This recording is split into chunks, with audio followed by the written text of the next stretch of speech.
All right, it's story time. So I grew up in a hyper-conservative Christian military family where both my mother and father were actually in the Air Force.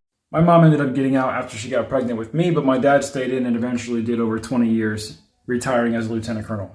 Now, being the hyper-strict disciplinarian that my father was, and also being the man who was very concerned about people's perception of our family, he made sure that me and my two brothers, always kept our hair super, super short. The shorter, the better. In fact, we could buzz all our hair off, and that would be perfectly fine. But if we wanted to grow it out, we had to have a regular men's haircut, which is like 2 or 3 inches long, parted right here, combed over, looking like a cute little church boy.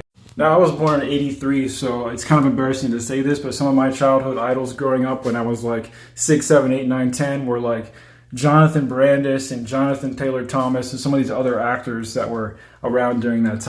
Man, I begged and begged and begged my dad and my mom to let me grow my hair out. I wanted to just see what it looks like if I grew it out beyond that long. I was just so curious, and I just thought the hairstyles were so freaking cool, and I wanted to try it more than anything. My father was adamant that I could not and should not grow my hair out no matter what. He said that it was weird and that it seemed gay. Now fast forward to the 9/11 attacks when I was a senior in high school, where I decided to go ahead and graduate high school early so I could join the Marine Corps and join the fight against international terrorism. Now, I had a long and illustrious career doing 13 years as a combat infantryman, machine gunner, combat instructor, counterintelligence specialist, and much more. Now, despite all the awards and accolades and all the accomplishments that I had while I was in the Marine Corps, one thing that I always struggled with and I constantly was in conflict with my superiors about was my hair. I kept my hair right at 3 inches, which was the Marine Corps maximum length you could have. It's like that long, and I had to go from 3 and fade down to a 0 at the bottom. My chain of command was always trying to convince me to make it even shorter than it had to be, just to quote unquote set the example for the people who were younger than me.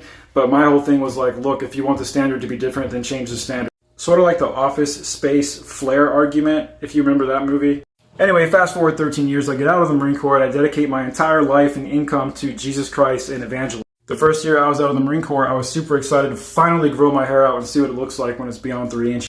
When it got to about 6 inches, someone from my Bible study who I was leading told me that my hair made them feel jealous and that they thought I had a vanity problem. So what did I do? I cut it back down to 3 or 4 inches so as not to invoke jealousy in my followers. Ironically, the second I cut my hair off and showed everybody, the guy who accused me of being vain told me the truth that he was actually insecure and he was vain and he shouldn't have told me to do that. Fast forward 5 years, I've now been growing my hair out for 2 years and I ain't cutting it for nobody, especially now that I've deconstructed.